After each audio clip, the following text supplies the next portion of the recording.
Assalamualaikum warahmatullahi wabarakatuh. Kita lanjutkan lagi materi pembahasan untuk liabilitas jangka panjang. Nah, untuk materi video kali ini kita akan membahas isu khusus terkait dengan liabilitas jangka panjang atau liabilitas tidak lancar, non-current liabilities. Nah, isu khusus di sini yang pertama terkait dengan bagaimana jika obligasi itu dilunasi sebelum jatuh temponya.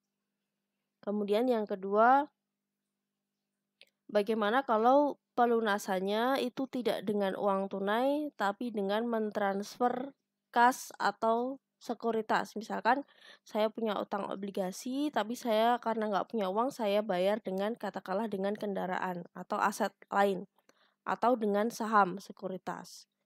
Kemudian yang ketiga, bagaimana kalau ada modifikasi terms atau istilahnya di sini adalah refinancing atau restrukturisasi. Nah, nanti kita bahas satu-satu. Nah, isu khusus yang pertama yakni bagaimana kalau obligasi dilunasi sebelum tanggal jatuh tempo. Nah, di sini nanti kita akan membandingkan antara harga pelunasan dengan nilai buku obligasi. Harga pelunasan itu adalah harga yang dibayar oleh si penerbit hutang untuk melunasi utang obligasinya. Nah, nanti kita bandingkan dengan nilai buku. Kalau harga pelunasan itu lebih tinggi atau lebih besar dari nilai buku, maka nanti perusahaan akan mengakui rugi. Sebaliknya, kalau nilai pelunasan itu lebih kecil dari nilai buku, nanti perusahaan akan mengakui laba. Nah, amortisasi nanti dilakukan sampai dengan tanggal pelunasan. Nah, sekarang kita langsung ke contoh. Tanggal 1 Januari 2015, Evermaster mengeluarkan obligasi dengan diskon. Obligasi jatuh tempo dalam jangka waktu 5 tahun, nominalnya 100.000, bunga nominalnya 8%, dibayar setahun 2 kali, dan bunga efektifnya 10%. Nah, sudah dihitung harga jualnya adalah dengan present value bunga dan nominal itu didapat harga jualnya Rp92.278. Nah, kemudian obligasi ini kan jangka waktunya 5 tahun nih periodenya. Jadi nanti dari 1 Januari 2015 sampai 5 tahun ke depan, 2015, 16, 17, 18, 19 sampai 2019. Nah, ternyata 1 Januari 2017 itu Evermaster melunasi obligasi dengan kurs 101. Artinya obligasinya itu dilunasi dengan kurs 101 dari nilai nominal. Nah, berarti nilai pelunasannya itu adalah kursnya 101 atau 1,01 kita kalikan dengan nilai nominalnya. Jadi untuk melunasi obligasi itu Evermaster membayar 101.000 dari harga kurs kalikan nilai nominal. Kemudian kita bandingkan dengan nilai buku per 1 Januari 2017. Nilai buku obligasi per 1 Januari 2017. Nah, kita bisa ngelihat di sini di tabel atau schedule amortisasinya 1 Januari 2017. Berarti di sini nih yang warna merah ini. Ternyata di 1 Januari 2017 nilai bukunya adalah 94.925. Nah, kita bandingkan nilai pelunasan. Ini yang pertama itu adalah nilai pelunasan. Kemudian yang di bawah itu adalah nilai buku. Nah, ternyata kita lihat nilai bukunya lebih kecil dibandingkan dengan nilai pelunasannya, maka yang terjadi adalah rugi. Nah, kembali lagi ke sini tadi. Kalau harga pelunasan itu lebih besar dari nilai buku, maka perusahaan akan mengakui yang namanya rugi. Sehingga rugi pelunasan obligasi nanti dihitung dari harga pelunasan dikurangi nilai bukunya. 101.000 dikurangi 94.925 ketemu Rp6.075. Sehingga jurnalnya Evermaster mencatat transaksi sebagai berikut. Debit, karena obligasinya dilunasi, maka debitnya adalah utang obligasi. Kemudian kreditnya kas sebesar nilai pelunasannya. Selisihnya, kalau selisih debit berarti rugi pelunasan obligasi, kalau kredit berarti laba pelunasan obligasi. Di kasus ini contohnya terjadi rugi 6.075, sehingga jurnalnya seperti ini. Kemudian case kedua, bagaimana kalau pelunasannya itu dengan menukar aset atau sekuritas. Nah, sekarang kita langsung ke contoh. Hamburg Bank meminjamkan 20 juta ke bond mortgage di sini. Nah, bond mortgage kemudian menginvestasikan uang yang dipinjam ini untuk membangun yang namanya residential apartemen itu ya. Kemudian karena satu dan lain hal ternyata si bond mortgage ini nggak bisa melunasi obligasinya, sehingga si bond mortgage melunasi tapi dengan menawarkan apartemen yang dibeli tadi. Nah, si bank yang meminjamkan uang itu sepakat atau setuju menerima penawaran dari bond mortgage tadi untuk pelunasannya itu menggunakan apartemennya ini atau real estate-nya si bond mortgage. Yang nilai real estate-nya itu nilai wajarnya adalah 16 juta. Jadi dianggap meskipun nilai wajar real estate-nya itu 16 juta, tapi sepakat untuk dianggap sebagai pelunasan obligasi yang nilainya 20 juta. Nah, nilai buku real estate-nya sendiri atau apartemennya tadi adalah 21 juta. Jadi nanti si bond mortgage ini dia akan mengakui rugi dari real estate ini karena dia nilai bukunya 21 juta tapi ternyata nilai wajarnya hanya 16 juta. Nah, nanti bond mortgage akan mencatat debit utang Wesel. Ini asumsinya berupa Wesel, utang Wesel kita debit 20 juta karena utangnya adalah 20 juta. Kemudian real estate atau apartemennya tadi kita hapus, kita delete, kita kredit sebesar nilai bukunya 21 juta. Kemudian seperti tadi yang sudah sampaikan, perusahaan akan mengakui rugi penghentian aset tetap. Kenapa? Rugi penghentian aset tetap dari nilai bukunya dikurangi, kalau ini bukan harga jual tapi di sini adalah nilai wajarnya yang diakui oleh si Hamburg Bank. Jadi di sini 20 nilai bukunya 21 juta dikurangi dihargai sebesar nilai wajarnya 16 juta. Sehingga rugi penghentian aset tetap di sini adalah 5 juta. Tapi di sisi lain juga bond mortgage itu mengakui laba pelunasan Wesel. Dari mana? Dari sini. Dia punya hutang ke Hamburg Bank itu 20 juta. Tapi si Hamburg Bank itu mau dibayar dengan real estate yang nilai wajarnya hanya 16 juta. Jadi artinya si bond mortgage ini dia mengakui laba pelunasan Wesel sebesar 4 juta dari 20 juta utang dikurangi pelunasannya dengan apartemen itu dengan nilai wajarnya 16 juta sehingga hanya ada laba pelunasan utang Weselnya sebesar 4 juta. Oke, itu jurnal kalau perusahaan melunasi dengan aset atau sekuritas. Nah, sekarang kita contoh yang sekuritas. Kalau tadi yang dengan aset, sekarang kita misalkan perusahaan membayar dengan sekuritas.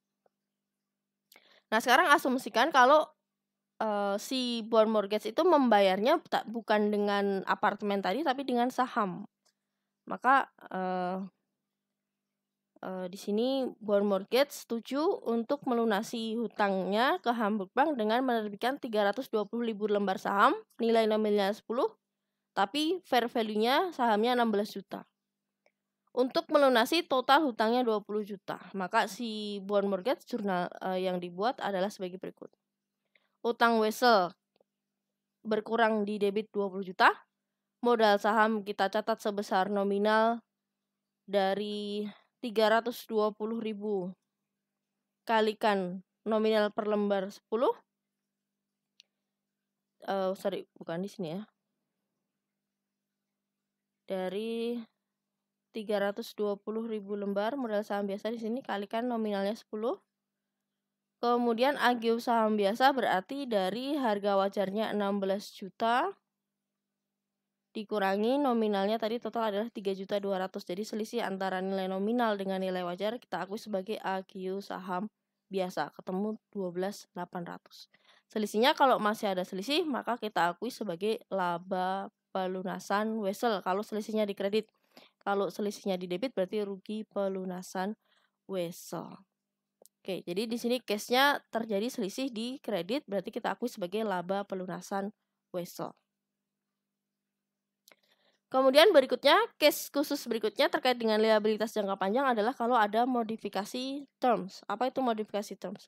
Jadi bisa jadi perusahaan yang berhutang atau yang menerbitkan obligasi itu nggak punya, pada saat jatuh tempo itu belum bisa membayar hutangnya gitu ya. Jadi si debitor ini atau yang berhutang atau yang menerbitkan obligasi itu meminta modifikasi terms.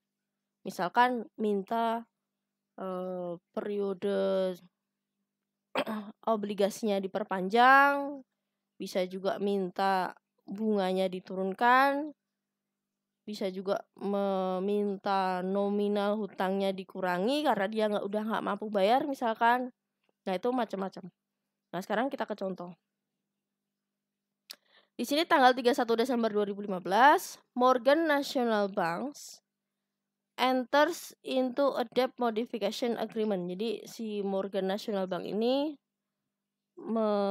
membuat kesepakatan dengan Resort Development Company, dengan sebuah perusahaan namanya Resort Development untuk terkait dengan kesepakatan untuk memodifikasi kesepakatan hutangnya si Resort Development ke National Bank. Si Morgan itu setuju untuk merestrukturisasi. Jadi istilahnya di sini adalah modification term, itu istilah lainnya adalah restrukturisasi atau refinancing gitu ya. Nah, si bank sepakat untuk merestrukturisasi utang sebesar 10.500.000. Restrukturisasinya kesepakatannya seperti apa? Terms yang modifikasinya yang diubah. Yang pertama, utangnya diubah pokoknya dari 10.500.000 karena melihat oke lah si Resort Development itu kayaknya udah nggak mampu bayar nih, kalau saya tetap kekeh nilainya 10.500.000 sehingga saya kurangi aja pokoknya jadi 9 juta, dari 10.500 jadi 9 juta.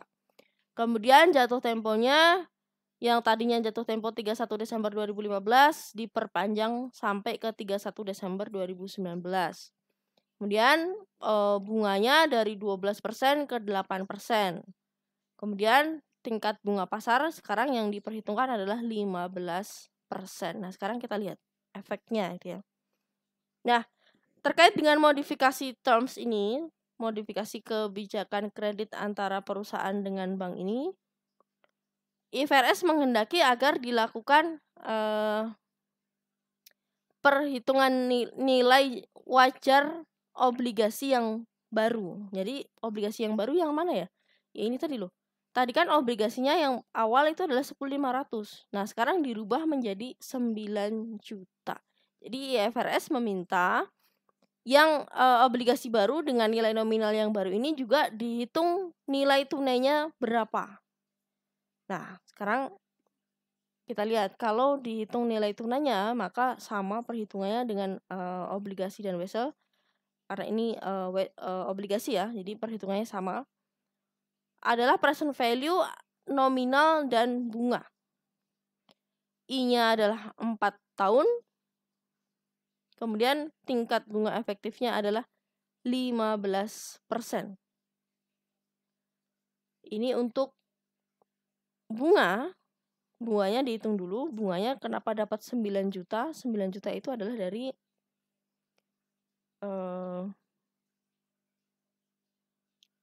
nilai nominal yang baru nih ya. Dari 10.500 ke 9 juta nih. Ini present value untuk nominalnya dulu ya. Jadi yang pertama ini adalah untuk nominal. Kita pakai single sum. Tinggal 9 juta kalikan discount factornya. Present value single sum ketemu 0,57175 ketemu 5.145.750. Kemudian untuk bunga kita hitung dulu bunganya kenapa 720.000. Ini dari nominalnya 9 juta dikalikan bunganya tadi adalah 8%. 8% gitu ya. Dibayar per tahun, berarti 8% kalikan 1 tahun, berarti 12/12 atau kali 1. Nah, nanti ketemu 720.000. Kemudian discount factor untuk bunga itu dari present value ordinary annuity tabel PVOA ketemu 2,85498 sehingga present value bunga adalah 2 juta sekian di sini. Sehingga nilai Wesel yang baru setelah dihitung nilai tunainya totalnya adalah 7.201.336. Nah, perusahaan menghitung laba modifikasi sebesar 3.298.664 yang dihitung dari selisih antara nilai buku sebelumnya dengan nilai wajar Wesel yang baru. Jadi nilai buku Wesel sebelumnya itu adalah yang 10.500.000. Ini posisinya 31 Desember, berarti dia udah jatuh tempo. Jadi nilai bukunya 10.500.000 dikurangi dengan nilai Wesel yang baru itu 7.201.336. Sehingga ada selisih 3 juta sekian, ini diakui sebagai laba. Sehingga pencatatan oleh perusahaan Resort Development, utang Wesel yang lama dihapus 10.500.000. Utang Wesel yang baru kita kredit sebesar present value di sini tadi. Kemudian selisihnya laba atau rugi pelunasan hutang. Di sini karena utang Wesel yang baru itu nilainya lebih rendah dibandingkan utang Wesel yang lama atau selisihnya di kredit, maka kita akui sebagai laba. Oke, kemudian perusahaan menghitung schedule amortisasi Wesel yang baru. Caranya sama persis, tinggal nilai bukunya per 31 Desember 2015 tadi sudah kita hitung, nilai bukunya 7.201.336. Kemudian kita hitung amortisasinya sampai dengan tanggal jatuh tempo 31 Desember 2019. Berikutnya IFRS itu memberikan opsi juga untuk sebagian aset dan liabilitas keuangan. Jadi utang obligasi dan utang Wesel itu termasuk liabilitas keuangan, itu boleh disajikan sebesar nilai wajar. Tapi ini opsi ya, pilihan. Perusahaan boleh mencatatnya sebesar nilai wajarnya. Karena apa? Karena IASB ini penyusun IFRS meyakini bahwa nilai wajar instrumen keuangan itu lebih memberikan informasi yang relevan dan lebih mudah dipahami dibandingkan dengan informasi cost yang diamortisasi. Nah, sekarang contohnya. Kalau perusahaan menggunakan opsi menggunakan nilai wajar untuk mencatat utang obligasinya atau utang Weselnya. Jadi liabilitas dicatat sebesar nilai wajar. Kalau perusahaan, sekali lagi, kalau misalkan perusahaan menggunakan opsi nilai wajar, tapi ini hanya opsi atau pilihan, jadi tidak wajib. Jadi ketika ada perubahan antara selisih nilai wajar, maka nanti diakui laba atau rugi kepemilikan yang belum direalisasi. Ini adalah dilaporkan sebagai bagian dari laba. Contoh, 1 Mei 2015, Edmonds mengeluarkan obligasi nilainya 500.000, tingkat bunga 6%. perusahaan memilih menggunakan nilai wajar untuk obligasi ini. Pada tanggal 31 Desember 2015, nilai wajar obligasinya menjadi 480.000, ternyata turun. Nah, waktu perusahaan menerbitkan obligasi, dia akan mencatat ini asumsinya ini harga jualnya, maka perusahaan akan mencatat debit kas, kreditnya utang obligasi sebesar 500.000. Kemudian tanggal ini saya hapus dulu. Tanggal 31 Desember ternyata nilai wajar obligasinya menjadi 480. Jadi yang tadi kita catat pas penerbitan kas utang obligasi sebesar 500.000, ternyata nilai obligasi di sini 31 Desember menjadi 480. Sehingga kita perlu menyesuaikan angka 500 ke 480.000 atau dikurangi 20.000. Sehingga kita akan mendebit utang obligasi 20.000, kredit laba rugi belum direalisasi. Ini nanti dilaporkan sebagai bagian dari laba. Sehingga di 31 Desember nanti utang obligasi yang tadinya kita mengkredit 500.000 saat diterbitkan, tapi sekarang kita mendebit 20. Sehingga di 31 Desember kita akan melaporkan utang obligasi sebesar 480.000 sebesar nilai wajarnya. Oke, itu kalau perusahaan menggunakan opsi nilai wajar. Terakhir, penyajian liabilitas tidak lancar. Untuk analisis terkait dengan liabilitas tidak lancar, kita menggunakan rasio yang namanya rasio solvabilitas. Nanti ada rasio debt to asset, kemudian nanti ada time interest earn. Apa itu debt to asset? Adalah rasio yang memberikan informasi tentang kemampuan perusahaan membayar seluruh utang. Rumusnya debt to asset itu adalah total liabilitas dibagi total aset. Makin tinggi persentase total liabilitas terhadap total aset, maka semakin besar risiko perusahaan tidak mampu melunasi kewajibannya. Ya, jelas ya, karena kalau ini makin tinggi, artinya total liabilitasnya semakin besar dibandingkan dengan total asetnya. Berarti bisa jadi total utang itu lebih besar dari asetnya. Nah, itu berarti artinya perusahaan semakin beresiko. Resikonya semakin besar. Kemudian rasio kedua untuk analisis utang jangka panjang itu ada time interest earn. Time interest earn itu memberikan informasi tentang kemampuan perusahaan dalam membayar beban bunga. Nah, bagaimana cara menghitungnya? Rasio ini adalah dari laba sebelum pajak dan bunga dibagi dengan beban bunga. Nah, ini cara menghitungnya. Contohnya, Novartis memiliki kewajiban total 54.997, total aset 124.000 sekian, beban bunga 724, pajak sekian, di sini 1,625, kemudian laba bersihnya 9.618. Kalau dihitung debt to asetnya, maka tinggal total utang 54,997 dibagi total asetnya 124. Jadi debt to asetnya adalah 44%. Kemudian kemampuan perusahaan membayar bunga adalah dari net income ditambah pajak ditambah bunga dibagi bunganya 724.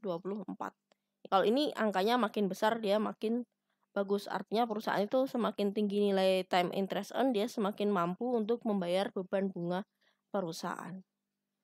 Baik, itu untuk materi liabilitas jangka panjang. Materi berikutnya akan saya sampaikan untuk leasing. Baik, terima kasih. Assalamualaikum warahmatullahi wabarakatuh.